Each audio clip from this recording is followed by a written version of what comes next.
the personality, so to speak, of the districts. We went ahead and we updated the typology that you see here. That first paragraph is over. You see that it's hitting on the notes of this being primarily mixed use environment, a mix of destinations, experience, that it's important that these have synergy, not just with the 5th Street location, but also the adjacent residential, and that all the uses really have to marry well together. And then streamlining the element of walkability. This is not just north of Railroad, but how that works south of Railroad. And there is a proposed, I believe, future crossing that is now in the works for 8th Street, I believe, across. So we went ahead here and you see the 3 sub-districts, RA and R2. It's very much, you know, in line with the mixed use commercial district in spirit. RA3 is also in that same vein. We just note that this area can accommodate taller structures with the added flexibility. So within the architectural guidelines, on these pages, you see where I have orange boxes. These are the areas that we have edited for review. So we've expanded the language on height maximums to speak to those sub-districts. We've added more to the site and streetscape element here. So the photo that you see top right is new. This really showcases just some of the creativity given the setbacks that we're proposing along Railroad, that 5 to 15 foot setback. We are limited in terms of height of landscaping that's currently there. However, that setback depth can really accommodate testing layouts in terms of whether it's curvilinear elements, as you see here with the in-ground tree pit, but setbacks should be utilized creatively, and that's emphasized in these guidelines to really create walkable spaces. We also noted the elements of public art and murals and really encouraging those to support the district identity. I added one more example here, bottom right. This is a mural that is in Cincinnati's Over the Rhine district. You know, a lot of different ways that we've already spoken about celebrating the history, the roots, the diversity, the identity of the area. And having recently traveled to the Over the Rhine district, the different murals that are there, they actually have QR codes that you can scan, and it tells different stories and history. And I know how important that element is throughout Valley Junction and historic West Des Moines. So we did incorporate that one additional mural. And we added a lot more photos and imagery to celebrate those mid-block pedestrian crossings, the plazas, the patios, so that when development goes in, how can you creatively do it such that you're creating spaces between the buildings that are more buffered from traffic. You're not right along Railroad. They're creating spaces that are enjoyable to hang out and are buffered more from the sights, the sounds along Railroad Avenue. So the imagery that you see at the bottom, as well as the text at the top, the mid-block pedestrian plaza note is all new. Okay, before I dive in, I also wanted to hit on fencing and screening because that's important, and we added guidelines there. Before I move on to that section, is there any questions on any of the mid-block crossings, the imagery that I've shown here? Does this more or less fall in line with what folks had anticipated? I think so. Yeah. Okay, we'll keep going. And you're welcome to ask questions. I'm a fan of being interrupted if you'd like to. So in terms of fencing, this is a really important caveat. Speaking to the synergy of along Railroad, we recognize that there's residential that's adjacent in areas. And so at our last meeting, we talked about that while in the mixed use commercial district, we wanted to focus buffering using just landscaping, not fencing, that in the case of Railroad, it really does make sense to have privacy fencing. And so the example that you see here shows different treatments. It's a 6-foot tall opaque fence, meaning it's not transparent, it's not a wrought iron fence, it would be completely 100% opaque. And that then it would be buffered with landscaping. Landscaping does take time to mature and come into maturity and full growth. So it's important that these two elements kind of be paired together. So the proposed guideline additions that we have here are, one, the importance of pairing attractive fencing that is composed of masonry, stone, metal, wood, or a combination of those with landscaping, and that this is important to screen lots from residential properties, and that they really should be paired together. Landscaping softens the appearance. Just they're a good duo. They do favors.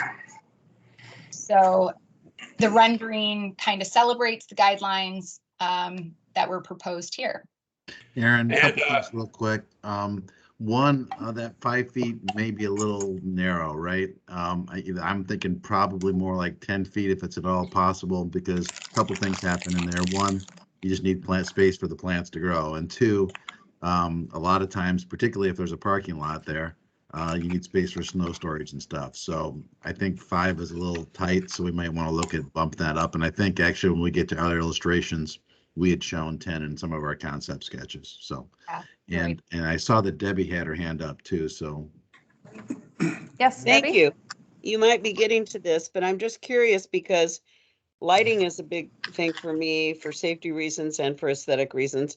You've got the residential area where you don't want to have too much bleed of lighting into the residences, but you want to have lighting in the parking area, and there's a potential for two discrepant uses of space with the two areas, of course, leading to the fence.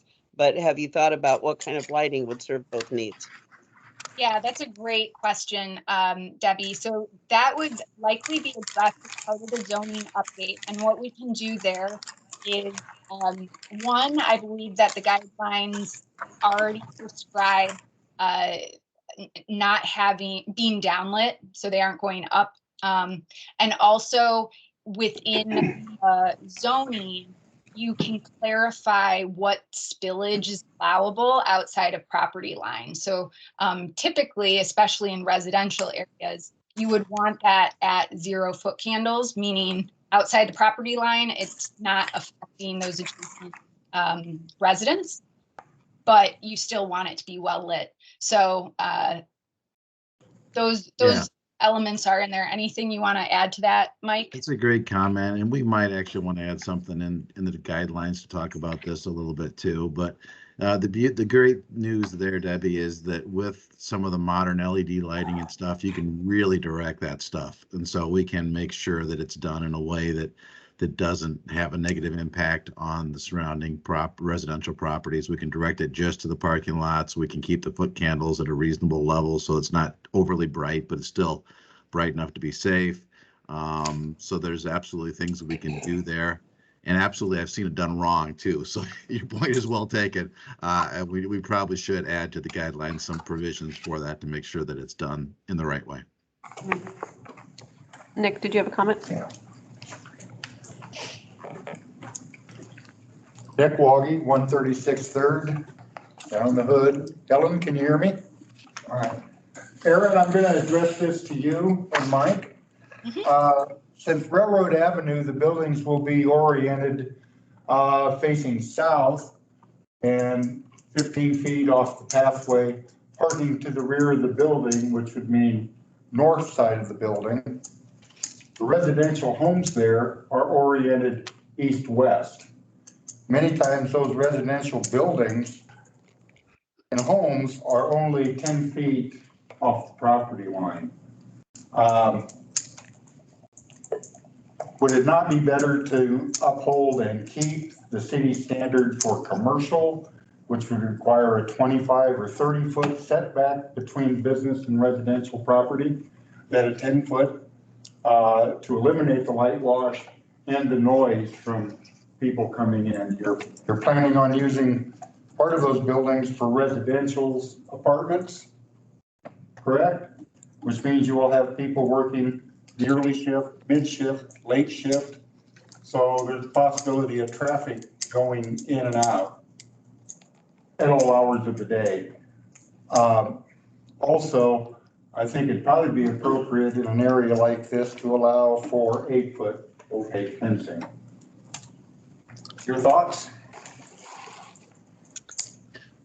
So the buildings certainly would be, I think in most cases, more than 25 feet if we put parking to the rear. So I think in terms of the building setback, we've got addressed that. In terms of the 8 feet, maybe. What we're talking about here is handling any kind of these projects through the plan unit development process. And I think 6 or 8 feet might be better determined, at the time of you're looking at the specific proposal and what you're actually buffering and those kind of things. But there might be some situations where 8 feet does make sense. So I'm not opposed to considering that as a possibility. And I do agree with you that 5 feet is too tight, and that I was already suggesting bumping that to 10 feet. So I think, at least 10 feet. And I would agree if we can do more, we should do more. I'm not opposed to making those buffers a little bit bigger. But we haven't got into the dimensions yet, and we will along Railroad. But basically, we're talking 4 lots deep through that area. And I think let's put a pause on that question, Nick. Look at some of the sketches we did that kind of illustrate how this worked. And then if you want to come back to it, we can absolutely do that. Mm-hmm. Okay. All right. All right. Thank you, Nick. Yes. Oh, yes, sir. Absolutely. We have another comment here.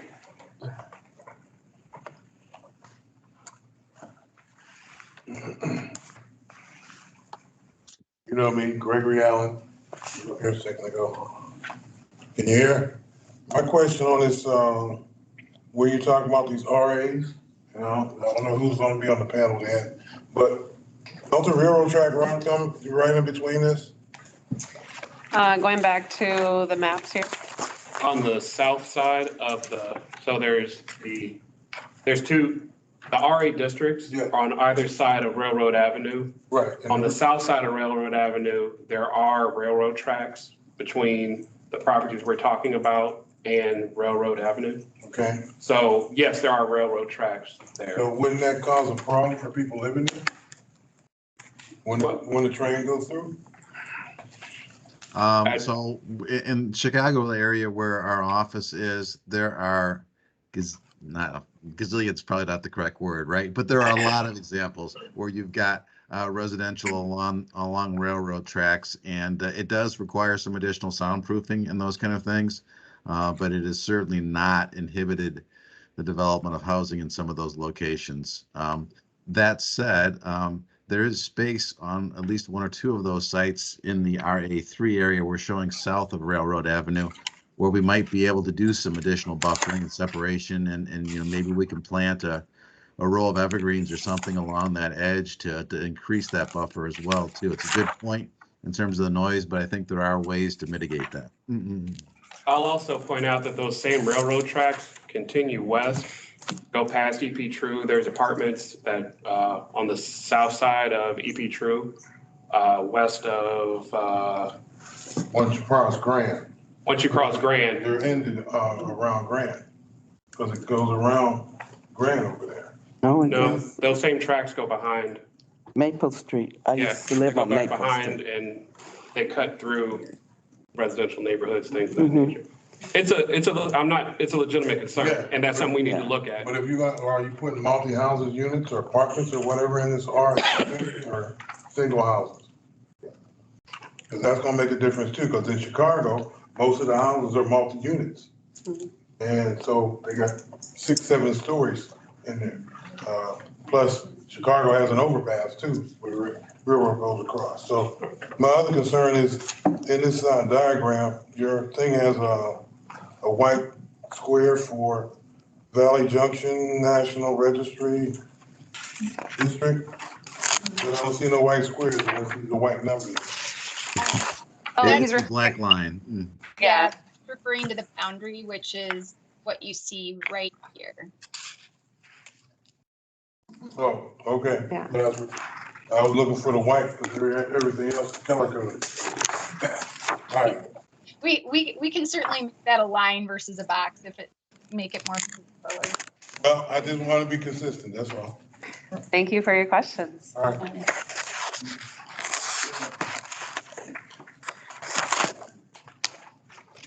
Yeah, for what it's worth, I actually live a block away, less than a block away from the Metro commuter rail. So I am familiar, but we don't hear it, which is good too. We have another comment. Yes. No speaker. My name's Helen Rodish. I live at 109 13th, medium density area, which we'll get to later, I hope, because I do have comments on that also. But I was looking at this, and along RA1 and RA2, those lots along there are usually about 50 by 140 feet. Is that correct? 150 foot? How many lots are you going in on putting an RA1 on? On RA1. And RA2. Two How at many four. lots, what is the, I mean, are you going to take up 3 or 4 lots? Because it looks like here, that is, on the map here, it looks like it's taken half of the block, but I can't tell how many lots are you taking to put the RA1 on and the RA2? They are 50 by, about 50 by 140, 150 feet. Sure. Yep, Mike has answered that. He said about 4 lots deep. 4 lots deep, okay? Yeah, and 4 is consistent with the existing comprehensive plan for the area, some of the zoning maps and everything. So the 4 pattern has kind of been established already in the area, and we didn't go any farther than that. You're right, the map, this particular drawing is kind of conceptual. I don't know that it gets down to the lot level, but specifically when we finalize this, we're talking about 4 lots deep. Okay, because I mean, it was kind of confusing to me, because right now, you have Holtz that are on 2nd Street, and I think they're only like maybe 1 or 2 lots in. And one of the problems they have is they do have a nice building and everything like that, but there's no parking for customers. And I've driven down the street, and I hope I'm talking loud. I know I'm talking loud enough. If I'm not, I'll get louder. But I know that I've gone down the street at nights and stuff, and they have parking on the street all night long for the residential area. Also at 119 3rd Street, they have taken, because I was driving through there, they have taken that house down there and they have put in gravel and they're parking there. And some reason or other, that's not going with city code in my mind, that they could come in there and put in a parking lot in the middle of residential.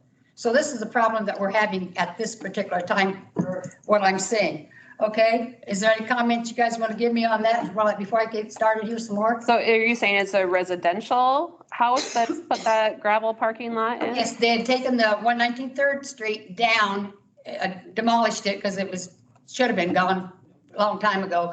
And they came in and I went down through there and they have gravel in the lot where they're parking.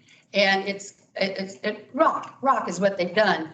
And it's in between 2 houses, and some of those houses along there had been built in, one of them has been built in about 93, 94 and stuff. So yeah, they have that there, and it doesn't seem like anybody's brought that issue up of parking. I mean, I've been listening, I wasn't able to come to other meetings because of reasons, but anyway, that just doesn't set right with me.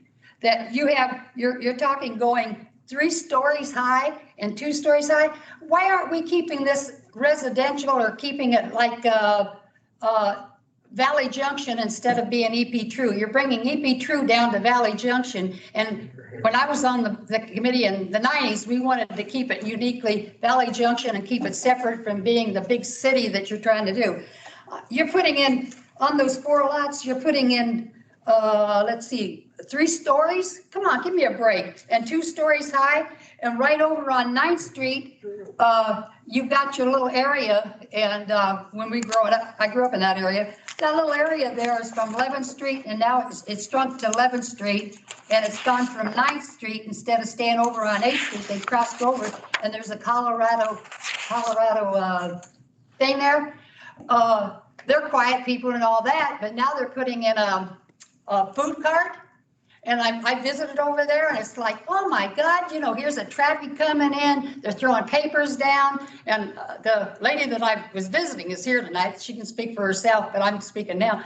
It just irritated me that, you know, here we are in a residential area, and we have to look out and can't even go in our backyard and have our privacy if not having all these people sitting over there eating. And then some of the people even walked into her yard. So when you're going over to 9th Street, you know, I hate to say this, but you're going from 9th Street to 11th Street, that's going to be all commercial or whatever you want to call this, RA, you know, buildings or whatever. So you're closing out, and then you've got the park over to the south or to the north of it. And, you know, you're going to be going and making this all, instead of residential going to the park, it's all going to be either, and I've seen just tonight that you're wanting to change the medium, light industrial to flexible or something, whatever you want to call it. Excuse me a minute. Transition. But anyway, right now I'm going to stay with just let's stay with the 9th Street one. You're putting up a R1 is a 3-story. Now, how many of you guys are saying this is going to do with the continuity of being Valley Junction and the history of Valley Junction when you're putting up 3 stories and then you have a fence on it? Let me tell you what I think about fences. I had them along my property line, and all they did was collect junk, break down, and then after 10 or 15 years, they're not maintained after that. Are you going to put in there that these businesses after 15, 20 years are going to have to maintain that fence or look like a piece of trash? And those wooden fences or plastic fences or whatever you want to put up, 6 foot, they do not give privacy to a person that has a residential property. They just don't. So any comment on that from you that I've spoken so far? Yeah, you've made quite a few comments there. So a couple things. The gravel parking lot, if it's between 2 residentials, that'd be more of a compliance thing, wouldn't it? Yeah, there's a few points that you brought up that are code enforcement issues. Mm-hmm. No, it's actually this board's issue because they're sneaking it in and. But again, code enforcement is a policing authority for that sort of thing. So I'm not saying you're wrong. I'm just saying that if that is the case. It is the case. Right. Then code enforcement, they have the authority, the ticketing authority to get them to stop. This board doesn't have the policing authority to make them do anything at this point. We're dealing with future things here. So what I'm saying is, after the meeting, I'll be more than happy to meet with you about, you know, those issues with, you brought up the gravel, also with the food truck and garbage and things of that nature. I can meet with you and try to get you with the right people so that we can, see, you know, that they can try to take care of those issues there. The other things that you're talking about as far as fencing, you know, and the appearance of the fencing, those other issues are things that this board will discuss. Yeah. Because it is a part of these guidelines. So I'm not discounting what you're saying, is there's things that we can immediately deal with through code enforcement. And then the other things such as fencing and, you know, your concerns about the mixed industrial, this board will continue to discuss. Okay, here's where I'm coming up with on that code enforcement stuff. It's allowed, I mean, it's happening now. And then when you start putting in these other properties and stuff, it's going to be a code enforcement down the road. Because like I said, you know, once they start moving in and you get it approved and stuff, it's just not, you're telling me that it's code enforcement, but they're setting it up so they can come in and put parking lots into those vacant lots. And that's what I'm saying is that you're not looking at the future part of it. You're looking at the fact is right now, there's a code enforcement problem, but down the road, another house goes down or something, they're going to come in and just do it all over again. So yes, you may not have the power or anything, but you do have the power to stop things like this with the parking, like with Holtz. They're parking over there. The lady, the Colorado place, you know, they got their business there. They're putting in food trucks. And you're saying it's code enforcement, but with the guidelines that you're putting into this problem is adding to that in the future. So I'm saying, yes, you do have a responsibility for this kind of stuff going on. It might be the code enforcement now, but it's going to be hitting us later. And some guy stood there and said 25 years from now. I'm looking at the future of the children in this area, the history of this area. And these 3-story buildings, come on, give me a break. Along Railroad, we don't want to look like people in Valley Junction, don't want to look like EB True. And I was on the this committee in the 90s. And that was one of the things we wanted to stop. When they did along Railroad Avenue, they went and they had $650,000 or whatever. I was on the board, I was at the meetings on that one. And I said, let's accent Valley Junction. So what they do, they put all these native weeds along there, and there's no accenting of the Valley Junction to keep it historical. You're getting away from the historical part of what we want and what this neighborhood should be. And you're going, let's go stay uniquely Valley Junction, but let's make us look like EP True and all the businesses and rental properties. That's where I'm coming from on that. Do you understand? Just because you're telling me that it's code enforcement, no. It's future problems like this is going to occur because of the actions that you're going to be taking tonight. Yes, you will have trouble, you know, with the problems that are coming in, but nothing's being done. Right now, I went down the street and I looked over here in the parking, on the parking sign, or, you know, overnight, it says 24 hours may be at discretion, that they can park 24 hours. Well, I'm a taxpayer. We own the property lots. These people that are putting these 30-story parking lots in, they're not going to have parking, and you're going to start sneaking. By putting those in, you're going to start sneaking, and then you're going to have the whole 100 block, all businesses. And that's not part of the history of Valley Junction. Sure. I'm listening to what you're saying, and I can relate to it. I'm listening to what you're saying, and I relate also to what you're saying. Code enforcement stretches down Railroad, and we've had some of the very same complaints. However, as you're standing here, we're hearing no 2 and 3 stories. What would you like to see along Railroad? I'd like to see. Well, that stays in with our historical character, as you're stating. Okay, I'm saying that you're wanting to look at putting in 2 and 3 stories, and I think it should stay more single family. Or if you do go businesses, like we have one on 11th, well, you know that one, 11th and Railroad. The guy had it before, had a nice looking parking lot. Now you go by there and it looks like a junkyard to me. I mean, I don't know about you, but I think we need to get it so people are comfortable and have a right to play in their yards and stuff. You got the foundry over there, and you got a big screen TV that lights up the whole area, you know. And it's Sunday mornings at 7 o'clock in the morning. I'm out in the garden, in the yard, and all I hear is their music because they're playing it loud. And this is what you're going to do with these properties is and that's what you're recommending here, right? Am I reading this right? R1 is what you're recommending, and we're telling you that's something that's not going to, you know, not that we like it. When you're putting them up, you got 4 feet, 4 lots in, those buildings are still going to be high. And I'm over in my bathing suit in the backyard. And I don't want them people looking out their window at me, you know? I'll come bathe with you. As a matter of fact, they may not. Bathe with you, said Ricky. So they're saying that, no, getting around, and then this red zone and everything, they're turning it all into business district, and I know why they're turning it into that is because the city wants, or what you guys want, is the tax base. You know, the tax base has got something to do with this, because when you put in a 3-story building and you don't have no parking, somebody's not looking at, they're looking at the tax base, because I was looking at it and it said $1.27 a foot or something, and well, they're looking at the economical part of it. I'm looking at the future of our kids in this neighborhood, respecting and knowing our history. And a lot of us, well, you know this, a lot of us are all second and third generation.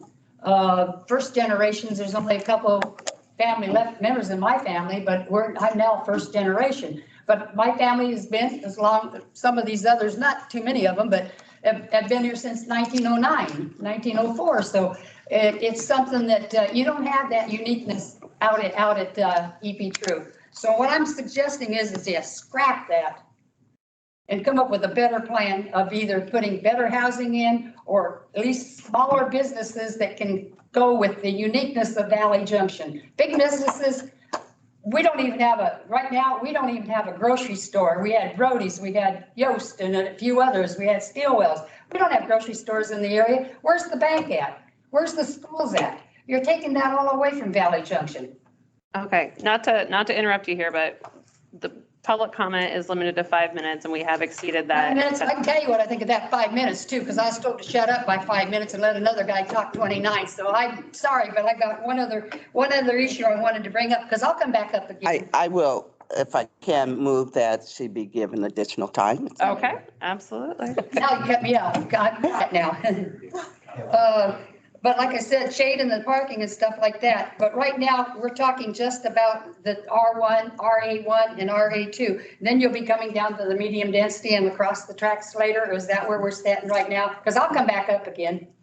Yeah, right now, we're, well, actually, Mike, again, I'm going to punt this to you. You're dealing with R1 and R2, RA1 and RA2 right now. We will be talking about transitional a little later in the meeting. Is that correct? That's absolutely correct. So I'll come back up again on the others? Okay. Yes. Thank you. And I think one thing to note too, and you see Debbie has her hand up too. One thing to note is RA1 and RA2 was previously zoned commercial. It is currently. Currently, yes, it currently is. We actually backed it down, I want to say, from the original zone because it originally went out to what, 11th? Vicki, you would know. 14th, thank you. So we actually backed that zone down. It did go to 11th and we did back it down, correct? Yeah, we did back it down to the, what is it? Back where it currently is, which is Yes. 9th Street, 9th Street? Mm-hmm. the alley. I know. And that's why, I understand and I understand what you're talking about because I live right there. Yeah. So, yeah, it's currently, and it's been that way for a while, but that's what we're dealing with is pre-existing zoning. Yeah, and we're trying to. 11th Street, 10th and 11th Street. But it didn't have the 3 stories and the 2 stories then. No, it didn't. That's why I wanted to hear from you as to what would you suggest and want to see otherwise? And I'm sorry, I was just gonna say, as far as. To come back later. Back up. Okay, but as far as some of your other comments to me, like the fencing. Think about it. At the last meeting, the buffering did not include the fencing, but it was brought up to add that to give residences more privacy and a little bit more seclusion as well. So that was in benefit of the residents. But in that, when you put in the fencing, 25 years from now, they're a piece of junk. Do you have any enforcement to say you got to maintain that because you're next door to a residential? Who enforces it? So, I mean, you're saying, oh, we put a fence up. Well, they put a fence up and after they get past and they get their building, they can go in and tear the thing down. There's nothing you can do about it. That's code enforcement. Oh, so that's where. Let's talk more about it later. I'll be back. And if I could, I would just like to reiterate that this isn't something that, in terms of the building height and the types of uses, we didn't make this up out of thin air. This was based on a very extensive process by the community. I have the slide up of general consensus, but there were over 350 responses to an in-depth visual preference survey that shaped these. There were over 600 comments, some of which you are seeing here, which shaped these. There's existing buildings in the area, and it's really important to the committee and the community that this area celebrate the railroad routes and the guidelines in the railroad district really hit on that as very important moving forward with development. The goal is to certainly enhance, not create cookie cutter types of development that isn't maintained. And the PUD process is an important fold that works towards maintenance. A lot of structures that are grandfathered in that aren't maintained can be more difficult with development that goes through the PUD process and these guidelines. They're held to a higher standard, and that is what we're trying to do, is to enhance the area but be authentic to the historic past and listen to the feedback. Certainly not present development that's not in line with what we've heard. And Jack, before we get to you, we have a couple of hands up, if you don't mind if we can address those. I see Debbie has a hand up and looks like someone else has a hand up too, Brad. Yeah, I'm looking here. Give me one. Okay, go ahead, Debbie. Thank you. I have a clarifying question. In my picturing of that area, it seems like the taller business type, commercial type buildings are 2 stories. And I'm thinking about the difference between 2 and 3 stories. The 3-story in that area is obviously a different mass. And in all our discussions about mass and scale, I'm picturing the single family houses, and I owned one on 7th Street, was my first house that I bought. And many of those houses may not be as massive looking. And so therefore, even though there might be a 2-story house, and that would legitimize theoretically a 3-story building, the houses typically don't have as much mass. So what is the current code? What is the current existing structure in terms of the number of stories? And how much more consensus could we get if we agreed to 2 stories as opposed to 3 stories? Because 3 stories is a greater mass with a commercial building.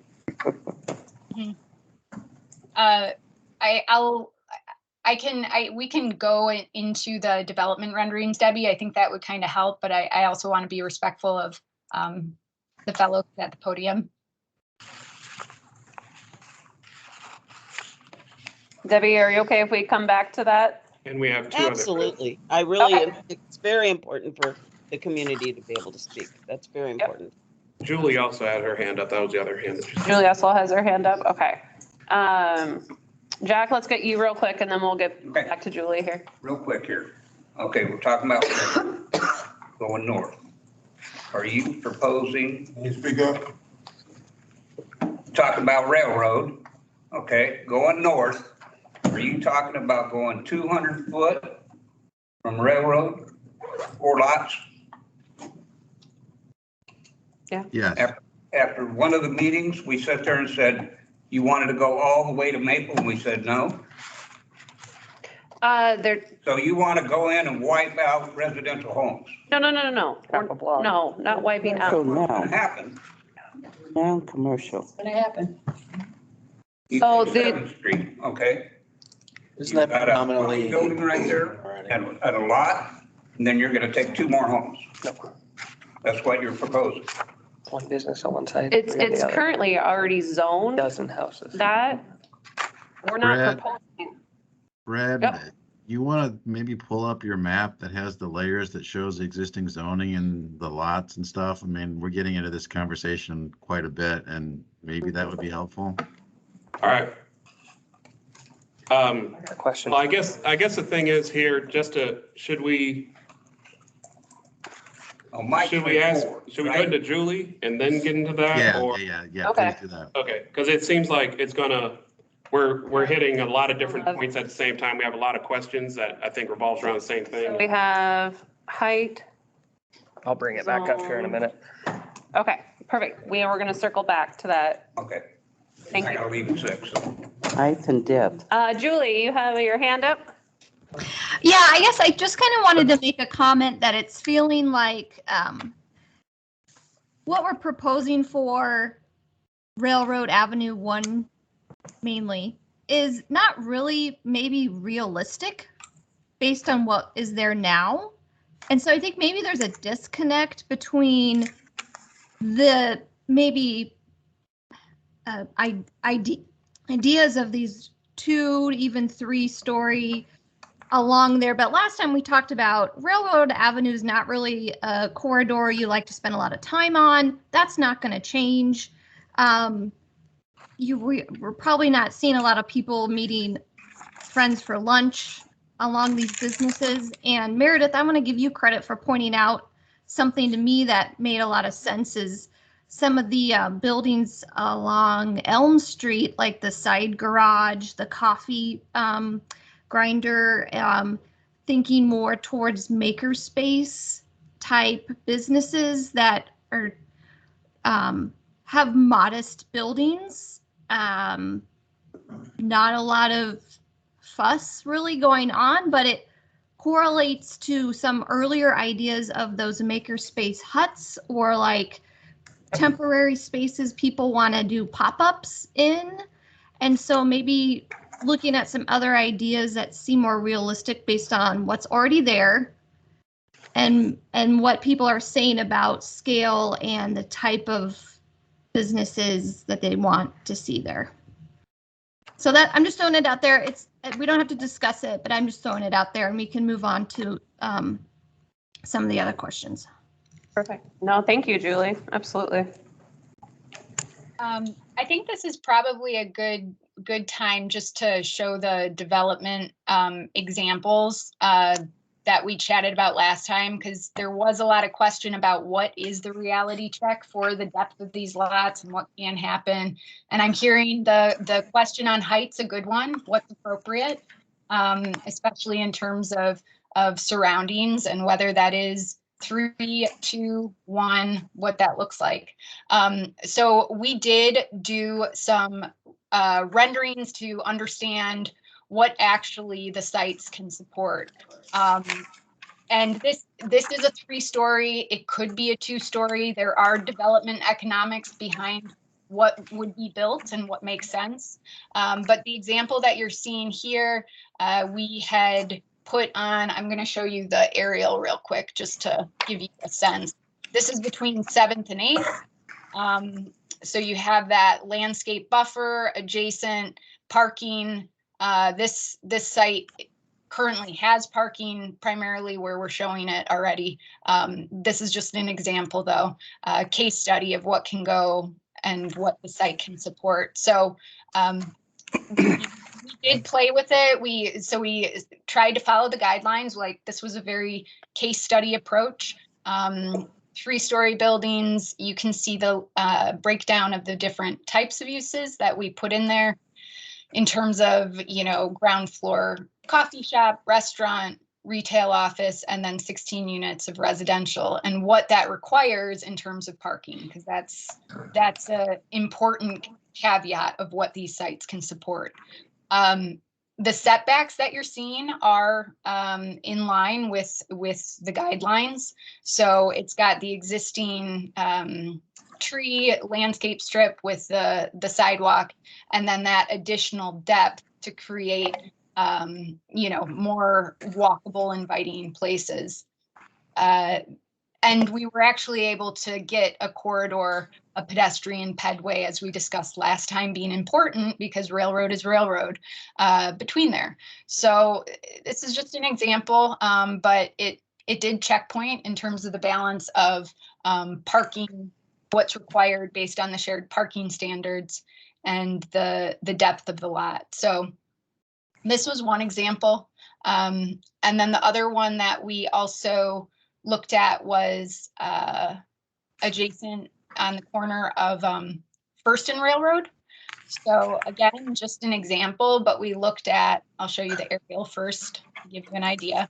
We looked at the corner site here, which I think is a lumber store with a parking lot in front now. It's got a green roof. That's what you're seeing here, just so you know.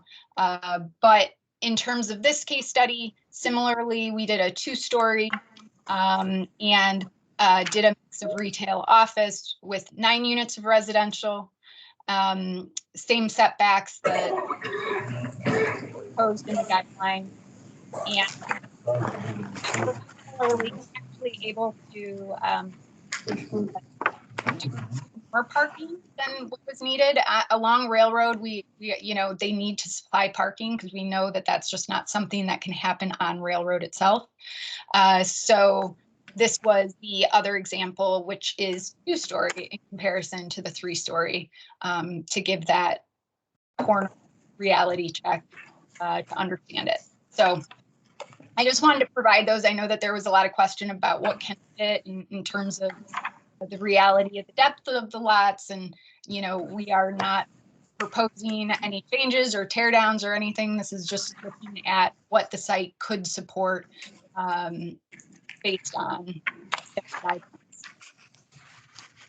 Does anyone want me to pause on any of these? I know that there was a lot of question about boundaries, and I'm happy to turn it over to Brad to dive into that. I just wanted to add this kind of context before we did. Well, if it's okay with you and Nate, maybe it's best to have Mike just kind of go through and answer some of those questions. We wrote some down. I think, Meredith, you were writing some down too. Yep. And just kind of address those. I can pull up the GIS mapping. We can kind of get down to a little bit more of the nitty gritty and just see where we go from here. And Nate has a comment, Oh, I got a few. You want me to go now or later? if it relates to this. Yeah, it all does. So current zoning is 4 lots deep all the way up. So the houses that are there, since it's zoned commercial, are legal non-conforming, correct? I want to check. Where exactly are you speaking? All these houses that run up to Railroad, if we're 4 lots deep with the current code, like 2nd Street, you got 4 houses deep there that come out to Railroad. So those are all legal non-conforming. No, hold on. How is this zoned? Yeah, there's a mix of zoning through there. Some There's a of it's mix of commercial, zoning. some It's of it's not- residential. So you need to look at the map. So with current, or the new zoning you're proposing, So this is what we have. This is the current zoning right now. So as we look at it between 4th Street and 5th, we have 4 lots deep right now of homes. So the first block and a half, we have VJC, which is commercial district. That's where we have our, I believe it's the window company. On the Renewal. Renewals on 6. Oh, wait, that's on first. I can't see where we're even looking at. Is that first there? Yeah, that's first. Railroad. This is First Street, Oh, So 2nd Street, Railroad, the second. so 2nd Street, that should be all houses right there. yeah, they're houses, but they're zone commercial. So my question is, those are legal non-conforming. Yes, Correct. that's correct. So with legal non-conforming, if those houses were to catch on fire and you lose more than 50% of those houses, they got to be tore down and used as commercial with current zoning. Correct. That's been changed. That's correct. Yeah, There's a Supreme Court there's case some- that just there's came some down. complexities with that. It's not that cut and dry. It's a possibility, but it's not that cut. How is our laws written? How are our zoning? Because from my understanding, that's how it is. So I want some information on that before we make a decision, because now you're talking about taking this and turning this all to commercial all the way up, and you're going to be putting all these houses in jeopardy for that same thing. Why would a homeowner want to vote for this if they lose half their house and can't rebuild that? You're telling them to take their bag and pack it and get down the street?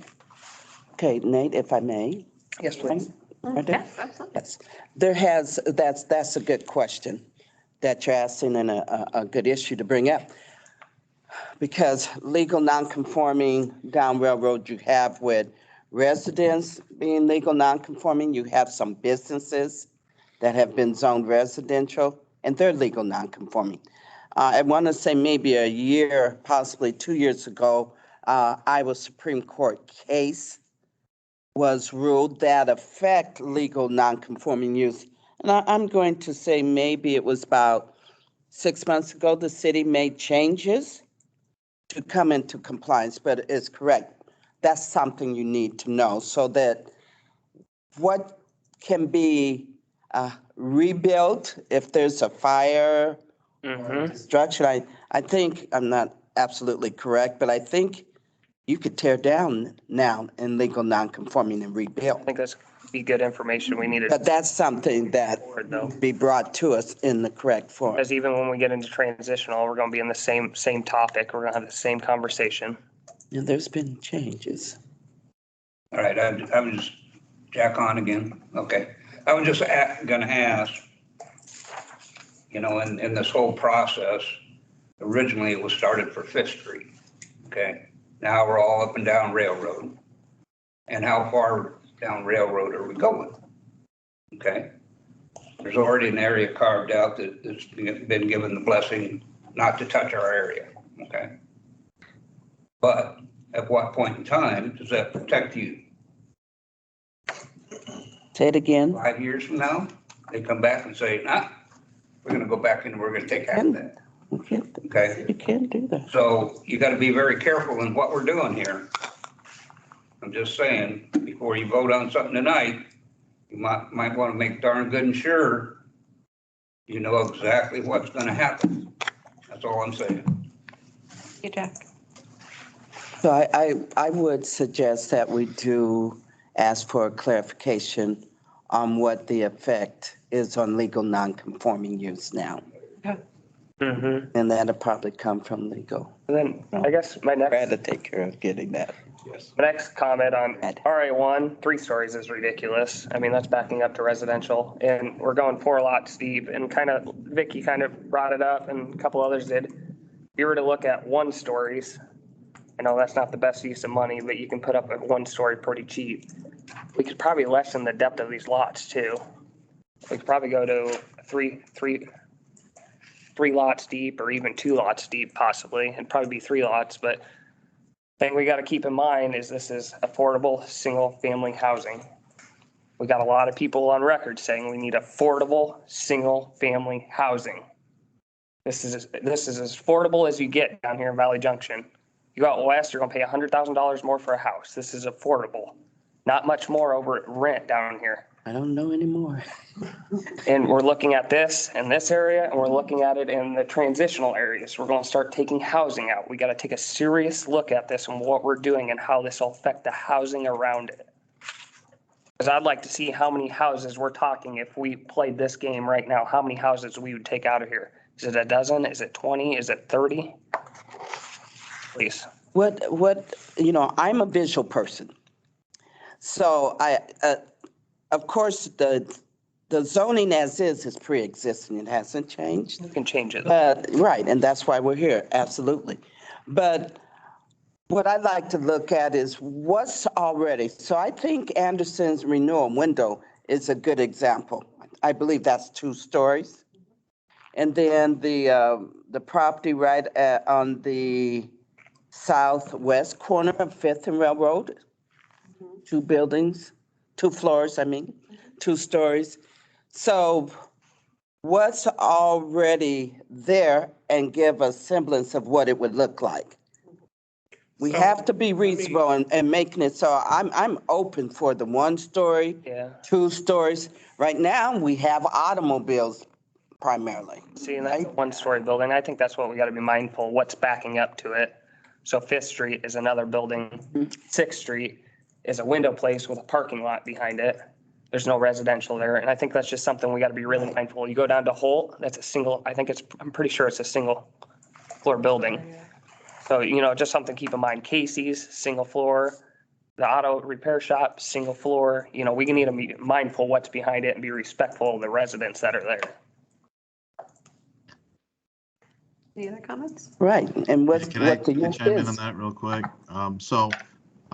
First of all, what we're talking about for any of this new development that's following these guidelines would be that it would be done as a planned unit development, which would require public hearings and full input from the community on any of these specific projects.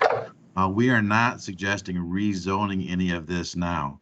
The only way that these projects would come forward along Railroad is if those property owners decided that they wanted to sell their lots to a developer, and that developer was able to consolidate them to make this happen. So it is not going to be an overnight thing by any stretch of the imagination. In terms of the height issue, I understand your points. That's one of the reasons why we're proposing to do it as a planned unit development, so you can see what the project would look like and how it would relate to the surroundings. We had language in the guidelines that talk about having renderings that show the relationships of the proposed buildings to the surrounding buildings so that we can understand that context. So I guess those are just a couple of things to throw in there. We wouldn't, I mean, this redevelopment wouldn't be happening overnight and may not ever happen, honestly, because it's not that easy to consolidate these parcels and get those property owners to look at selling. So we were just looking at options to provide some opportunities for additional housing in terms of the loss of affordable housing. You know, we would be replacing it with more units, but they probably would be rental or condo as opposed to single family. So that is a clear difference. And if the goal is to keep as many single family units as affordable as possible, then maybe you don't want to do this. I don't know. That's worth the conversation. So. Yes. Okay, I have another comment. They were talking, I heard a little bit of it and I don't hear all of it, but they were talking about 2 stories. And the thing that I didn't mention was that, yes, we do have single family houses that are 2 stories, but they're on a 50 by 150 foot lot. There's some on 3rd Street in different areas of town when they came in 93, and they put the little matchbox houses up. They kind of set out of place, but they're there. But when you're talking 4 deep, 4 lots deep, and you're talking a building that's probably, 28 by 50 feet or whatever it is on their lots, it's a lot different than when you're talking the size of a resident or a business size of a building compared to the single family 2-story houses. The size is 3 times, tripled as much.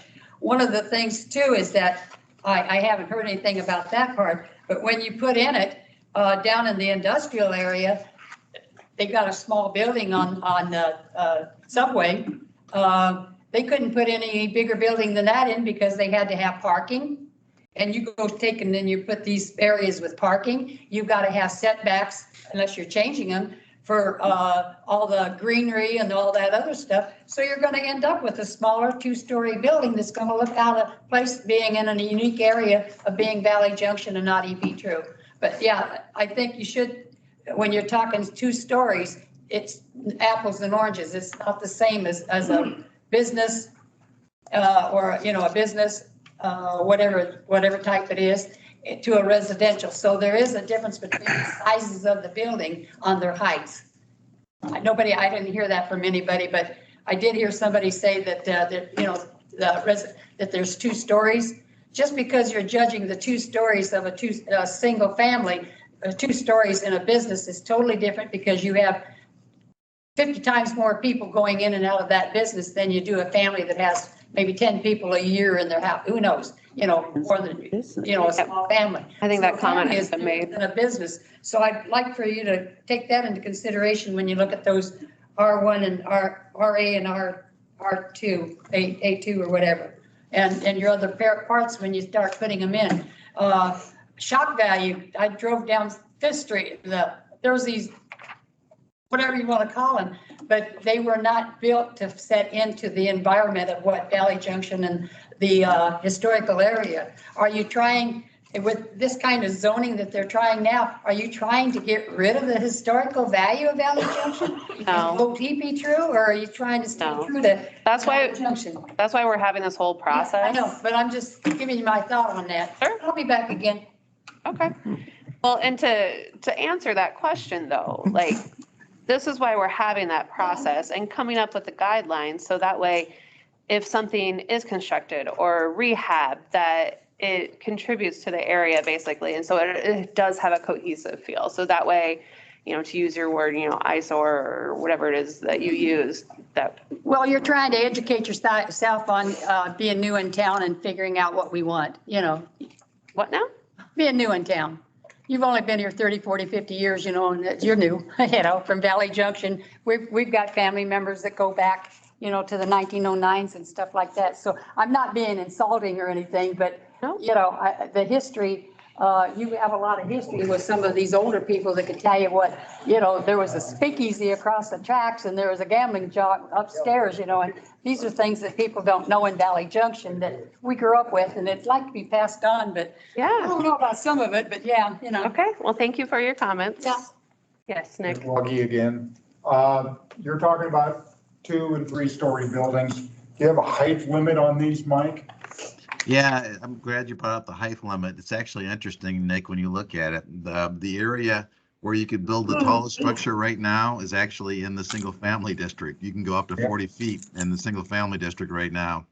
In the Valley Junction Historic Business District, mainly along Fifth, you can go up to 36 feet. In the Valley Junction Commercial District, which is the commercial we were just looking at along Railroad, that is capped at 30 feet. So, those would be the height limitations. So you would have a height limit. What about putting a height limit on the floor size? So say you have a 2-story there in RA1, is it? Or RA2? RA2. You've got a 2-story limit there. What would happen if you limited the size of those floors to 10 foot? Unlike the Wiederstein building down here on 5th, this first floor is almost, what, 20, 22 foot there for the business area? But what would happen if we limit the size of those floors to 10 foot? Yeah, well, obviously, I think your point is well taken, Nick. Typically, the ground floor, if it's going to be commercial use, will probably have a higher height than if it was a single family use, right? So, I mean, it might be 14 or 15 feet on the first floor typically in a commercial use, and then the upper stories are probably closer to 10 feet, 11 feet maybe at the most. So they are a difference.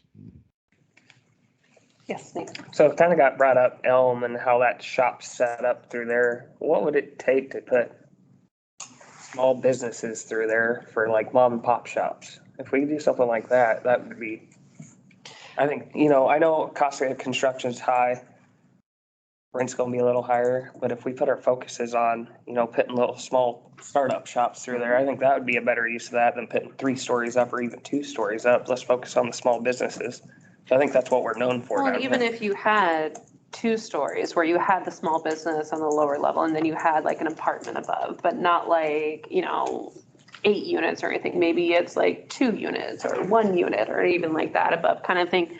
Like some of our existing businesses and existing buildings that are on Fifth Street, like Handlebar. If you had a business or like Cindy's, they have a business down below and then there's room for like an apartment above. That way you can get some more residential, or it could even be a condo, depending on what type you want. But that way you do have the opportunity for those businesses and then more residential there.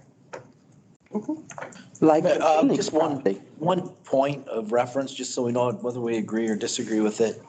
The designs that they put together for those buildings with the parking in the back, put the buildings up over 40 feet away from the property line.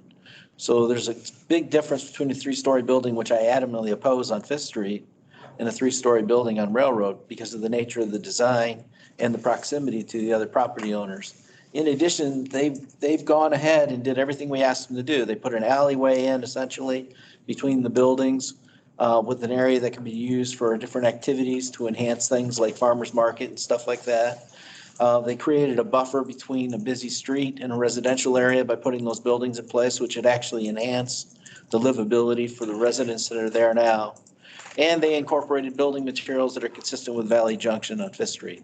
So, we do need to take that into consideration. And it's just a concept. It's not a reality. But it's a lot different when you got a 3-story building on Railroad than one sitting next to Nan's. And so we have to put things in proportion and look at where they're at and what the viability is for a building to succeed. You probably would have to have a 3-story building to make it work economically there. Fifth Street, you can command, I think, some higher rents. I'm not sure, but and create some other opportunities that would make a 2-story building more viable there. Yeah, and especially, Nate, if you're talking about you want a small business mom and pop, since there are going to be higher rents on Fifth Street, if you're going to ask lower rents to be off of that main drag, you have to make it a lower rent for that. That's why I asked, what options do we have to go down that? Yeah. And your typical mom and pop store is a 2-story building. They had their business on the first floor and they resided on the second floor, and that's where the residential came in. Yep. Right. Steve, you have a comment, and then I think Debbie will get to you. Yeah, I have a question. So what I'm hearing is that there's some questions out there that we're not going to answer tonight regarding lot size, setbacks, how deep we go. Is that correct? What I'm driving at is, if we're not going to solve RA1 and RA2 tonight, maybe we should move on to RA3. If we need more information to continue that discussion and make those decisions, why not do that next time? Because I think definitely the question about legal non-conforming, I think. Yeah, that's. Be I researched. was thinking, if there's some information out there that we need to be able to make a good decision, maybe we move on to RA3 that doesn't have those considerations. I think it's probably a good idea for us to know in the future if people want more information. I wouldn't be opposed to that. Yeah. I think it makes sense. There's some other things I think we have questions about too. I did have a question for Mike when we get to plans. Sure. Well, what do you guys think about if we kind of wait on RA1 and 2 and move to RA3? Debbie, you had your hand up too. Did you have a comment? Well, actually, Steve, I really appreciate the comment they just made, because I've been thinking quite a bit about the weight of the decisions that we're making, and that it is two things are, well, a lot of things are really important. Probably the most important is communication. Another thing that's really important is being able to research and find out facts so that we're not shooting from the hip. I think a lot of questions have come up tonight. And actually, I move that we do table the discussion of these two districts until our next meeting so that we can gather this information. And so I have a couple of other comments, piggyback comments, but I'll let that temporarily rest with that, with making that motion. Okay, so the motion on the floor, is there a second? And then we can have discussion on the motion. Actually, just a moment, we got, there was messaging from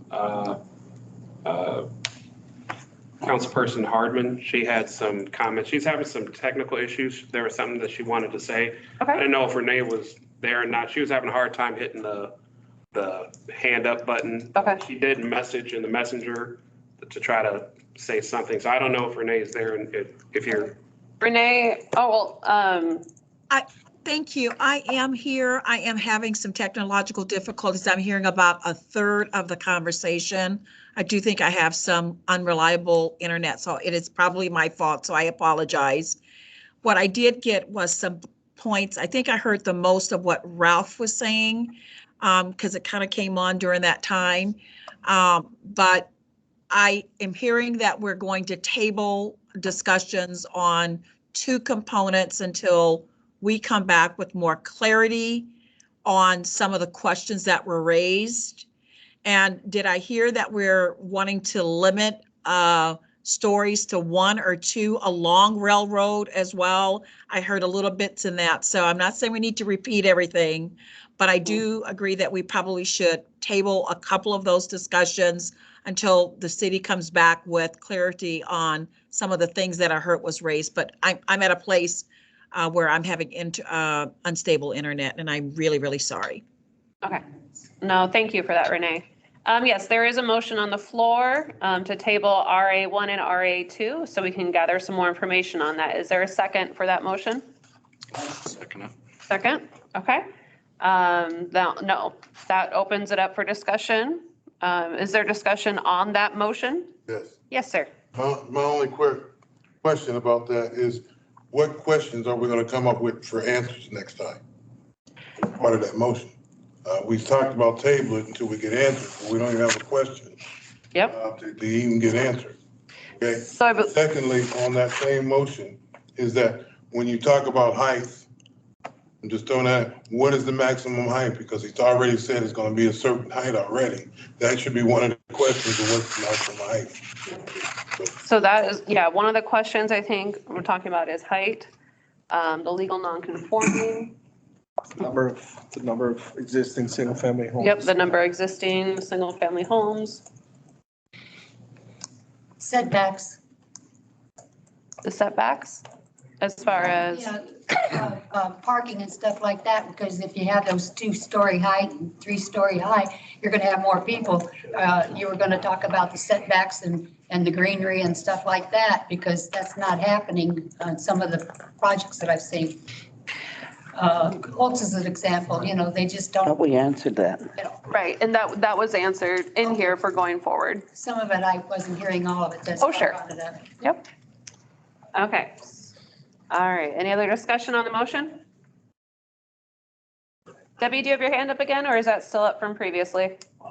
Well, it relates to this motion and why I was prompted to make it. And that is, I really appreciate, Mike and Aaron, your visual. What impacted me the most was not just the height, but the number of lots that were included. And so what we are envisioning and what you captured was the potential that someone could buy multiple lots and construct a building that was not just massive in height, but massive in width. And when I first saw that, honestly, I thought about Iowa Methodist Hospital complex. And if we pictured ourselves walking on the street with next to a building of that height, and if we envisioned the entrance to Historic Valley Junction, it kind of dwarfs the entrance to a certain extent. So I think any kind of visuals that we can have that will help us see not just a possible building from a bit of a distance, but how that would compare with the surrounding area. And it seemed like the residences looked like they had peaked roofs, which would, again, if they're 2 stories with a peaked roof, they wouldn't have as much mass. So all of these kinds of visual inputs, I think, would be very helpful in our analysis so that we can make a consensus and an agreement for this area. Thank you. Any other discussion on the motion? Ready to vote? All in favor of tabling RA1 and RA2, aye? Aye. Any opposed? Any abstentions? Okay, we will go ahead and wait until we have some kind of clarifying information on this and carry on to RA3. Okay, so RA3 would be the area south of Railroad there. Yeah, I mean, the standards are pretty similar as we talked about. I think one question we were looking for some input on is the height issue again, right? We threw out the idea of 6 stories there because, quite frankly, it's not adjacent to residential down there right now, so that we don't have that transitional issue to worry about. And honestly, if you get higher there, you're going to have some fantastic views, I think, going to the south. Looking out towards the Raccoon River and the park space you got down there and that kind of stuff. So it could be some pretty valuable units. So I don't think the height issue is as big a deal there as it is obviously on the north side of Railroad. But wanted to get the committee's input and thoughts on maybe we don't even have to have a height limitation. I don't know. We just throw out 6 stories for discussion, really. You got we just got the blue areas. Do you got a realistic count of how many properties could be put in like the corner down there at 63rd and Railroad? What I'm curious is, are you talking 1 building in that corner, or is that 2 coming up Railroad, or is that 3 coming up Railroad? Is that 3 going back? Yeah, somebody want to pull up the map and I can talk to it. And I think it'd be easier. I'm just curious how many buildings or how many rows of buildings would be in that corner, if that makes sense. That might help too. Are you going to stick 6 6-story buildings in there, or is that going to be 1 6-story building there, or? Right. It's a good question. So in the RA3 that is, I don't know, I'll say next to the MI, just the farthest west one there. Right. And part of that's already developed and the foundry and the hall and stuff. Right. So we're not really proposing that getting redeveloped, but you do have one pretty good sized site there. Or I think you could have, maybe as up to 2 or 3 decent sized buildings in that area that could be taller. Because you do have one pretty good sized site. I can't remember the acreage of it offhand, but it's several acres in size. And so you've got one pretty good sized site there. And then you've got some lots over off of First where, at most you would have 2 buildings, I would think. It's not a lot of space there to do too much. And so it wouldn't be maybe 1, maybe 2 buildings there. Yeah, and I think, like we've said, many meetings, a boutique hotel or something like that, by being able to do 6 floors, I think that really allows you to do more rooms and kind of, get some economic return on that project as well. And be able to have more people visiting the district as well in the city of West Des Moines. And actually, if I can kind of pose a question here. So as we're talking about these areas south of Railroad, the majority of the concerns that we heard about the R1 and the R2 had to deal specifically with the impact on residential, be it the visual impact or, parking, trash, gravel, those sorts of things. So as we look south of Railroad, can it be assumed that that's not as big of a concern? Because if we didn't get through the whole presentation, or Aaron didn't get through the whole presentation on, the type of architecture and things of that nature. So I think that if we are at a point where we're not as concerned about those particular things to the south, maybe we should have Aaron complete the rest of it so that we can see the complete vision. And then we can kind of make a decision on if that is appropriate for the south side of Railroad. I think we need to have some kind of character that flows with the neighborhood. And I can see a little bit of difference, but not something that's like totally flashy and bingy and just totally out of place. And then why I was asking about the lots on the corner, I'm not opposed to that there. But you just don't want to come into that corner and it's towering. So that's why I was curious if there's a stair step approach to that corner to make it look nice. You just want something to look appropriate there at that corner. That's kind of where I was going with that, the thought process there, how to make that look right. So would it be appropriate, and this is a question for you, Mike and Aaron as well, to kind of continue some of the presentation that deals with, there's a lot kind of left on the table here before we got into the other discussion, and so that we can make a good solid decision for this Railroad 3. Maybe that's the best way to do it if you guys are open to that. Yeah. Just an FYI, because I did some of the work over there. Those buildings all were required to be fully bricked. And there's a 3-story, a 2-story, and a 1-story commercial building over there. Okay. So there are some buildings at different heights and proportions. Yeah. A 6-story building would hover above that, but with the 3-story elderly housing there, I think it would actually kind of buffer some of that as an FYI. That's why I was kind of wondering, do you need to be a 4-story or 5-story or something like that? Yeah. One thing you'll run into, and you're talking 70, almost 80 feet probably by the time the 6 stories up. Brad, you can address this, but like we lost a Marriott hotel because we couldn't have 6 stories. Some years, I wasn't around to speak to that. I can't really. Sometimes height is a deal because they have to have so many units to be able to justify it. You remember it. I can see you shaking your head over it. Well, if I may as well, don't we have some development and building restrictions in the R3 right off of 63rd Street where the basin and the dike is? My understanding, we have building restrictions there. I think you would have to go down. R3, when you're on Lincoln, on the south side of Lincoln. Yeah, no, we can't go south. I believe there's some building restrictions there because of the topography and the dike and what's already there. I don't believe we can build. Vicki, you're 100% right. We can't really go south of Lincoln.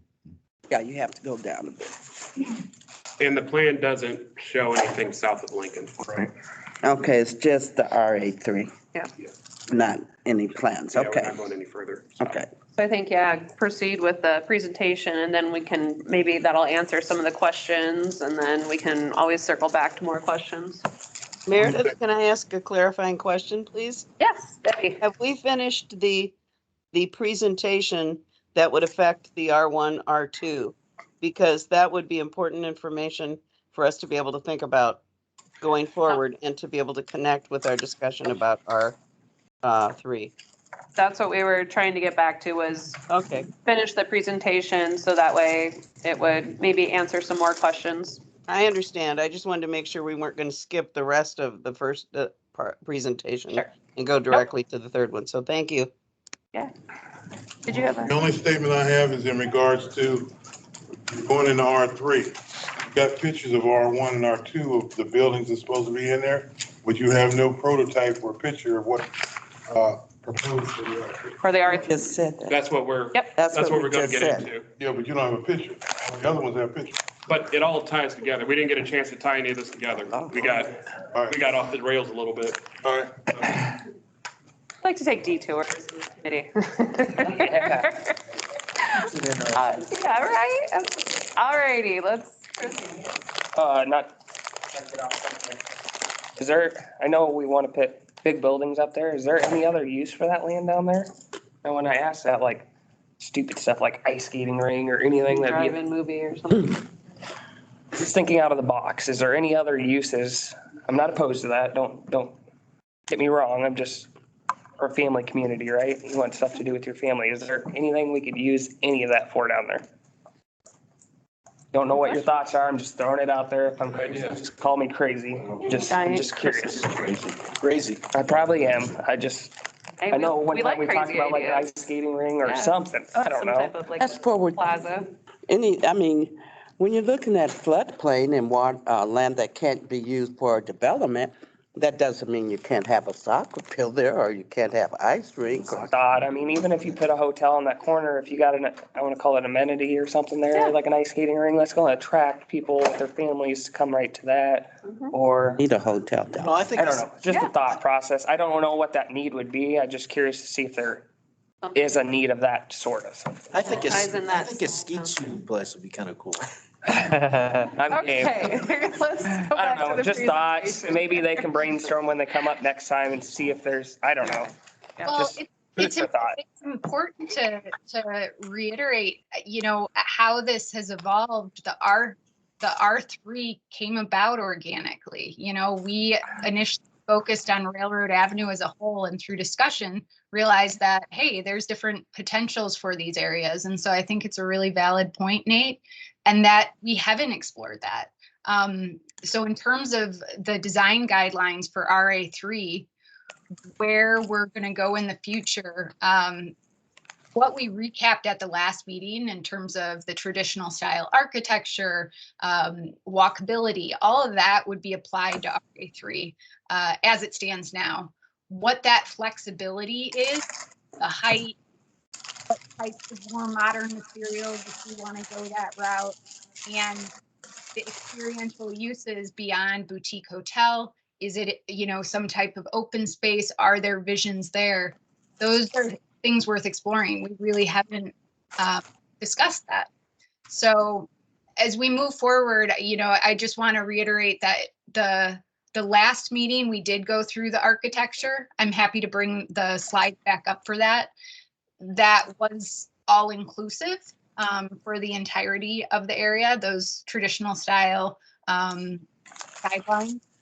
But what the flexibility is with RA3, both in terms of land use beyond the mixed use nature, because it is a unique area. So in terms of our presentation for RA3 specifically, we're going to move into opening the transitional district. If we want to pause here and discuss what the visioning is for RA3, do that.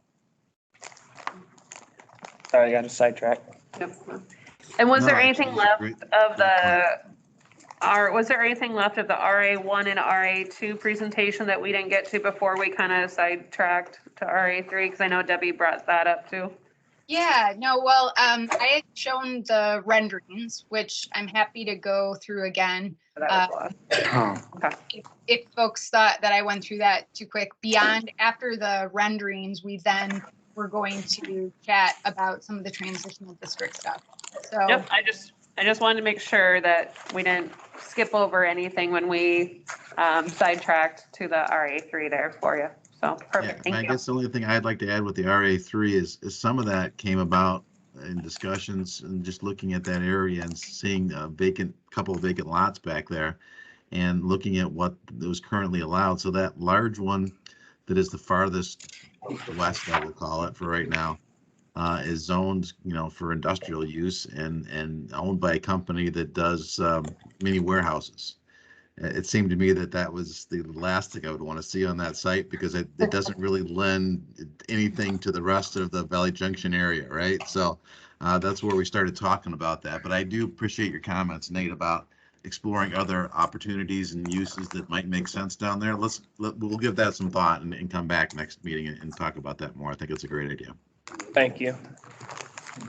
So how do people feel about the proposed 6-story height? Are we okay with that? No. Yes.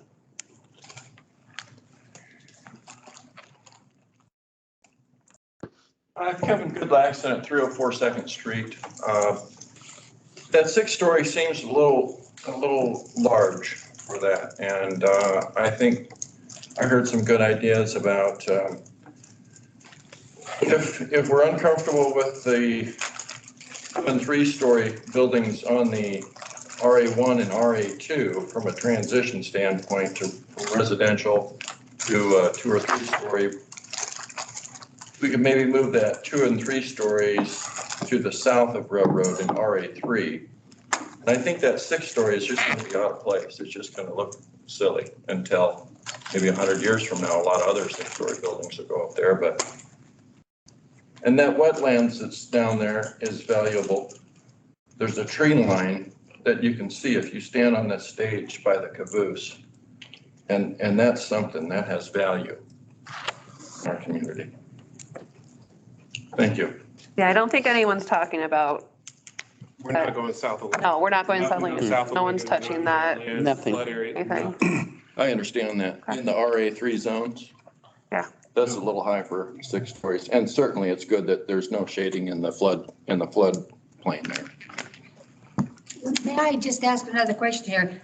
In the flood area there, is there any way that you can bring recreational into that area when it's a flood zone like that? Because you're having all these, you're cutting out our parks and everything and, outside environment. And there's beautiful ducks and birds and eagles and everything in that area. Is there any way because you're probably going to end up putting apartments and stuff like that in there. Is there any way that, and I know it doesn't go with this plan, but is there any way that they could turn that into I'm trying to think, more than just a park, but a Green space? reserve like where you can still visit it and they have like the history of, because you got tons of different types of birds and stuff. So could it be incorporated into this area, that area, to accent that area as being open spaces and environment? I think that's a question for the city. But I'm sorry. Because you're going to be having residential in here because you already got residential. Already got apartment complexes in Heartland. Those, and your Valley Junction, we have the Legion Park and we also have the Holiday Park. And, and we also have the Raccoon River Park, but right through there, you're right along the river and it would really. So I guess I'll jump in here. So 2 things. One, that area is outside of what this board is talking about. Okay. However, Parks and Rec, they look at a lot of different plans. I think they have looked at doing something down in that area. I don't know where that is at this point in time, but you can speak to Parks and Rec and, send that in as a suggestion. I think it'll be heard there as well too, but this particular body is not really dealing with that, but I've noted it and I'll send it along. Well, the thing of it is that you're talking about apartment complexes and stuff like that. And so that would affect that area. And that should be something when you're building over here with these bigger buildings, that you do have that the reserve or whatever. Because you're giving a lot of people and you're just going to have people together and no place to go and to be outside. And, in big cities, they've got desert areas because there's no trees even in it. I'd like to see more trees and stuff like that in the plan when they do the R1s and R2s. So, yeah, but it would be something that would be noted that you could pass along. That used to be the dump, Helen. Yeah, I know it was a dump, and they had rats over there too, but that's side the point. Yes. I have a question. What do you think we're going to do for the bridge Yeah. from the south side to the north? That's gonna be a Are we big. going to do it at the end of Fifth Street? Or are we going to do, like somebody said, at 9th Street? And then are we going to have something down on this end? I mean, that's that's a a good big deal because that's a busy street. In the past, we've had talk about traffic lights and they're expensive, but I think somehow we have to do a cool Yeah. transition from that to. some type of either, I don't know if a full-on pedestrian bridge or I know people talked about a hawk beacon light and everything like that too, and maybe a cool artistic crosswalk to safely get people back and forth. But yeah, Do you have anything on that, Mike? Well, I think that the Parks and Rec has been looking at that trail connection coming up, and I think that the game plan right now is to do that at 8th, if I understand it correctly, and at grade, and because that is a signalized intersection right there, and probably the most logical and economical approach. We did explore bridge alternatives 4 or 5 years ago when we were looking at this area. And given the high tension lines and the railroad and the sloping you have to do on those things, the bridge idea or a tunnel idea is just so crazy expensive. I really can't see it happening. So it's a traffic light. So it's a Yeah. traffic light, basically. Yeah, right? exactly. Steve, you had your hand up. No, I was just gonna say Mike had talked about this already. Okay. That's kind of goes back to my thought. If there's a way to get across and you had something for the families to do, you have Christmas on Fifth Street. If, let's say it was an ice skating ring, they could just walk across, skate with their family, go back and do Christmas and shopping, and that could be a whole experience. It'd be something fun for the kids to do. Absolutely. Parents could shop. Absolutely. Yes. Absolutely. We could do But trolleys. again, yeah, if we want to spend $10 million on a pedestrian bridge, I just, I don't see it happening. And, when you look at the map, understand that Lincoln Street comes really right up to the tracks at the base of Fifth Street. Yeah. So there's no place to put a bridge that would fit into Put there. a beacon. Unless you do The light. 6. You have to because the light is at 8. Well, they just put one. But you have to have a library. walkway from our. Yeah, they put the beacon with the flashing lights. Yeah, we have to do probably. They just put one out in front of the library. Yeah. Done with the setbacks or something. And I think we've all talked about, traffic is too fast. I took pictures out on Railroad the other night. And at 7 o'clock at night, it's no fun. Yeah. Yeah. Wait. It's 5 lanes, 4 or 5 lanes of Put a traffic. beacon in there, that'd be easy to change your marquee. But Yeah. do you want people to, our families, the kids gonna try to cross 5 lanes of traffic? I don't know if I would trust the beacon, Oh, yeah, I don't know. Option Nick. And again, it's not gonna there's nothing on the other side of Fifth Street. Or on the other side of Fifth across the railroad. Yeah, until you develop it. One way or the other. Yeah, it'd all be with development over time. Yeah. I guess back to height. I'm with the gentleman. I think 6 stories is too high in my opinion. I'd explore 4. Other comments from the committee about height? I think it's going to tower over that corner. Is it mostly because of consideration for a hotel? No. Is that the height, why people say that, 6 stories? That's certainly one Whoever of said something about the Marriott was that. What's the other hotel heights? Maybe we can bring some statistics out there on Mill Civic and Jordan Creek Parkway. What are those hotels and heights? Well, I think there's kind of that old saying, if you have enough money, you can make a cat bark. So, I mean, anything, anything can kind of happen. I mean, That's a no. yeah, you can do, there's some that are 4 stories, some that are 6, 3. If we're talking boutique, I think Mike probably would, answer it better than I, because he has more experience from going around the country. Boutique hotels, there's all kinds of different heights that come with that, so. That'd be an interesting statistic to see too. Yeah. I would say that I'm not for the 6 stories. Something under that. Kevin Goodlax, and again, 304 Second Street. Yeah, that's 6 stories. I'm wondering if the wordage could be not to exceed the existing retirement apartment buildings there. I think those are probably the tallest buildings in that area now. And Was 3 or 4? when you start putting, 5 and 6 story buildings, or are they 3 stories? I don't know. We'd have to get At least 3. I think they're a 3-story, but not the traditional 10-foot. When I was trained as a firefighter, 10-foot was a commercial height of a story. 8-foot was a residential typically. But, so they're probably exceeding that, but whatever that current height is now, yeah. Whatever that current height is now, maybe not exceed that existing height. And the reason I brought up that view is that when you start putting 5 and 6 story buildings, there's, geese go, I could just draw you right here where they go all the time. And that's kind of nice. But when you start putting those buildings in, that view with that open green space is important. And so if they could not exceed that, then I think it would go on with the existing skyline, and developers could get their building where they want to get it. And I really like the idea, Nate, about the those things you can do in a green space, those things that aren't necessarily a building. Ice skating is one idea there. Thank you. Greg, could you bring up the satellite view, the aerial view again?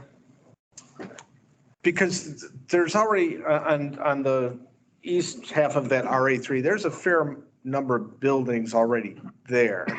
Where do you want to? Food, Corner of. The corner of First and Railroad. It's not, something, food.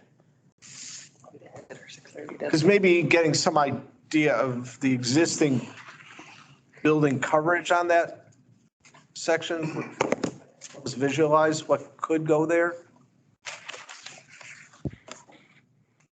Maybe that'll help us with like a stair stepping effect too, what that looks like.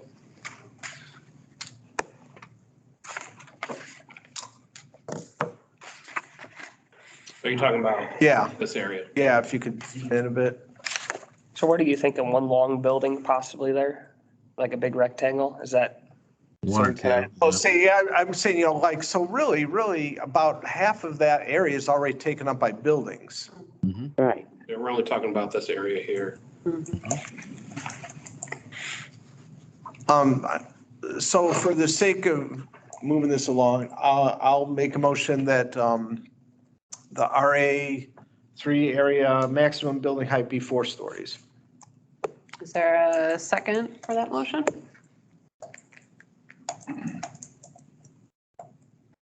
Anyone want to second the motion? Second. Thank you, Vicki. All right, discussion. Can I ask a clarifying question, Yes. please? Did you say that your suggestion was to limit the stories to 4? Is Maximum that the height, motion? maximum height of 4 stories in RA3. And what would the setback be I didn't from address that. 63rd? That's not part Because of the that would motion. affect the mass, the apparent mass from the street and from the other buildings.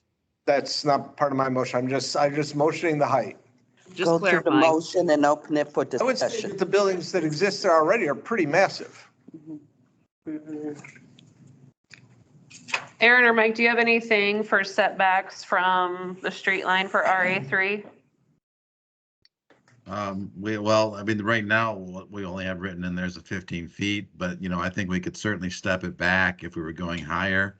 And the other thing I would point out is that if you looked at that photo when it was up there, there is quite a significant right of way already that would remain open space. I would guess it's at least 20 feet. between the pavement and the edge of that right of way as it exists currently. Okay. And just a comment on Steve. Go ahead. Could I also suggest that the levity of what we're doing is really weighs on my mind a lot. And for us to make a recommendation, I appreciate the 4-foot suggestion, Steve, but for us to make a recommendation, I think that's going to be taken pretty seriously by the city council and city government. I'm wondering if it's a good idea to not allow, I'm stating that in the negative, so I apologize, but I think we should have time to go back to our stakeholders and be able to talk about some of these suggestions before we make solid recommendations.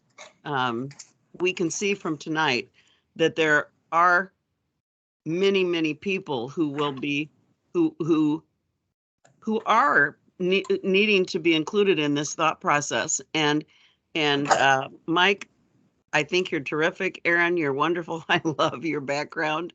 You inspired me.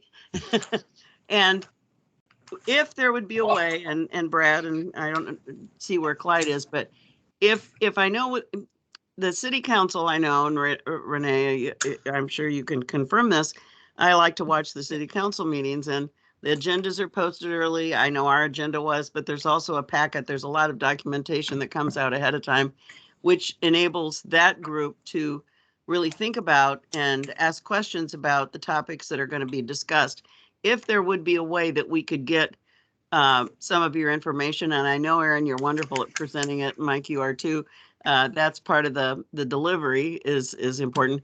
But if we had time to reflect on some of this and do some of the research before we actually make a decision, I think that our decisions will be much more powerful, that our stakeholders will be much more invested in the decisions that we make. And consensus is just really important in something that is important as Historic Valley Junction is to all of us. So I would, if there wasn't a motion on the table, I would make that motion, but I'm certainly making it as a request. Request noted, and we'll do our best to get information to you in a packet earlier next time. Thank you so much. Well, and I think too is throughout this process, I mean, we've let our stakeholders know, like, hey, you know, decisions are being made at these meetings, so they're available online. You can call in, you can come in. I get not everyone can make the meetings and everything, but information has been provided, and yes, you know, people are here giving their feedback and everything, but at the same point, like, the process does have to proceed as well too. I think what she's more meaning is like the agenda packet, what come out yesterday morning. So I think what she's saying is if you got it out like a week early, a week and a half early, then you can spread the agenda, get the information out a little better. We can do that. Can I follow up on Steve's thing? Yeah. Not to change or anything. I'd like to see a height requirement to the 4 stories next time. So if that's 48 feet, that's 50 feet. It'd go with what you're doing, but that'll put a cap on. That way you don't have like a 20-foot first floor and then you got 14-foot second floor and then, Right. you know what I mean? So you keep growing. I like to see an actual footage put on the building. That should have been with the first two that we put on the question on that. Yeah. So. So are you wanting to do that as a friendly amendment, or we're going to leave that? I'm hearing, because we've been here for a while, and I'm getting the sense that we're not going to come to any decisions tonight. Am I right about that? Yeah. I think I am. So if the feeling is that we all need more time and we all need more information, then I'll withdraw my motion and we can move on or adjourn or whatever. I think I don't see, it doesn't sound like we're going to come to any kind of decision tonight. I think they needed the motion so they know what direction to put the. Yeah, and I made the motion just to move things along. Yep, and I'm just. If we're not going to move it along, then I'll withdraw Well, it. and that's, I think the discussion here is, do we feel comfortable voting on the height tonight, or do we want to take it back and wait? Yes, sir. Clyde Beveridge, 327th Street, fourth generation West Des Moines. I have a couple of questions to ask you about, since you want to increase the population of the town quite a bit. Has anybody ever looked into the utilities, the sewer, and water? If there's enough to carry that? I've lived in my house 75 years, and the sewer line is the same as it's always been. I mean, I don't know if there's enough sewer. And another question I got, if you have to take houses away from this to build these, is that going to be eminent domain, or are you going to take these by eminent domain, or how are you going to get these properties to extend these buildings? This is what I want to know. No, it's definitely not eminent domain. This is all very kind of conceptual as far as putting guidelines in as to what could happen. And so like, if someone does sell their house or someone does buy some property south of Railroad and decides that they want to build something, these guidelines would be in place so that they have the guidelines to fall back on as to how the project. Use eminent domain on it. So if you get three people going to sell their houses to build this one, and one doesn't want to sell, so you're going to void the sale? Is that the deal? Void the building? We're not forcing anyone to sell their houses. I'm just curious about that. I don't understand why this is Old Valley Junction historical. I don't understand why we want to build it, modernize it. I mean, it's historical, you know. We need more one-family houses, not big apartment complexes. If they want to build a complexes, they got tons of acres out West Des Moines they're building. They could build them out there. I think just leave West Des Moines alone and keep it historical like it is. That's my take on it. Thank you, Becky. All right, how's everyone feel about the motion? Oh, rest of the motion. Yep, we still got a motion on the table. It's been seconded. I think we need a clarification on the height of. Second already. I know, but people were talking about if they. All right. You go through the motion and you open it for discussion. Just a quick thought. Given the available land area and the city's parking requirements, there might be a practical max on the building size anyway. I don't know if that's gonna, if that's a calculation you guys could run or not, but. Wow, so there's a billion variables, right? I was going to suggest one, if you want us to, if you want to pass the motion at 4 stories tonight, awesome, that's fine. If you still are debating that and you want us to create a quick SketchUp model in 3D showing you 4 stories and 6 stories on that corner and what that looks like and the proportion of parking that would be needed, we can certainly do that too.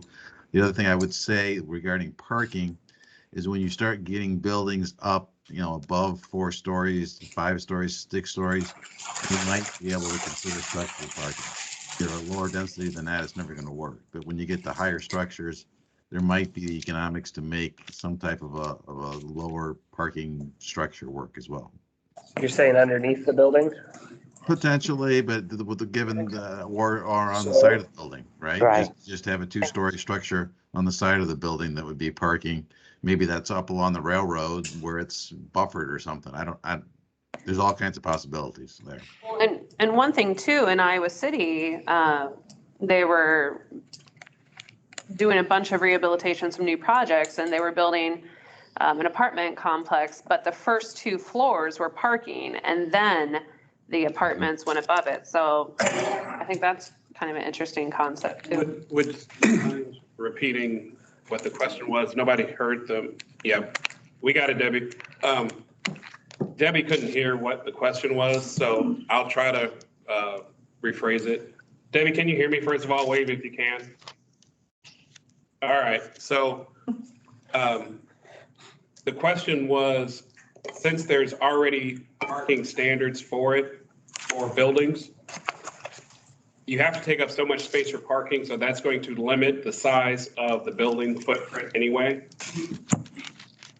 So the question was, how would we go about looking at that? And then that's when Mike started to answer the questions. But you still have a motion on the floor. We do. We're just having discussion on it. So if he can tell us how many parking spots 4 stories would be, that would help us with our deciding.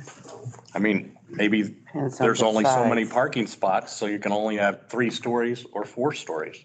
And what makes the decision a little easier, right? So I'd be curious to see, Mike, what you guys could come up with in terms of some renderings. So Sure. I withdraw my motion. Okay. Now you. Did it. Yeah, We made a decision.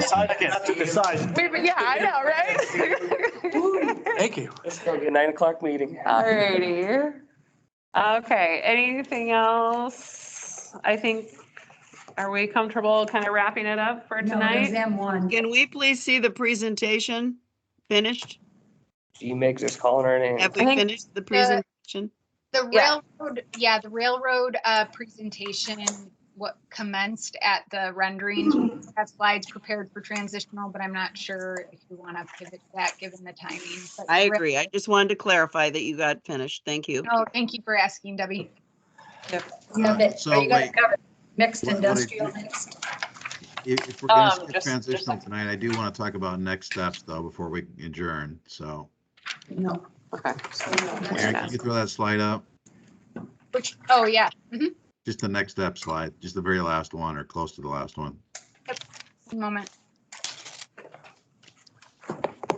So we put together, we put together a timeline previously so that we could get the design guidelines for the historic business district done by the March 1st deadline that was created for us, right? We achieved that.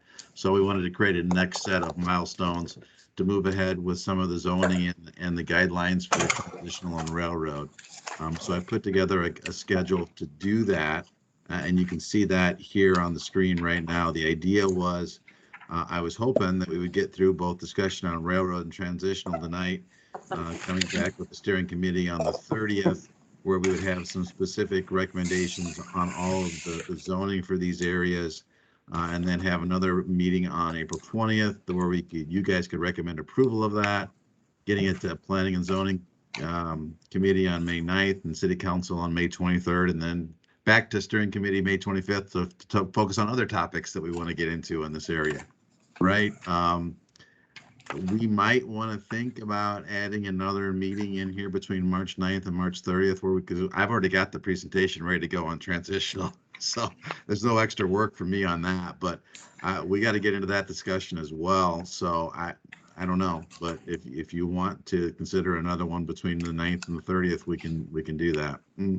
Or if you want to wait till the 30th and just plan on a longer one there, I'm good with that either way. I got spring break next week. 23rd and 30th. Where we going for spring break? We'll just take the meeting on spring break. Great. It's all virtual, so. Oh, I thought you were all gonna take us somewhere, Brad. Take us to Florida or something. You guys want to, I know, Put a motion on the floor for that. the 23rd, we have visit. That will be over by then. Yeah, 23rd.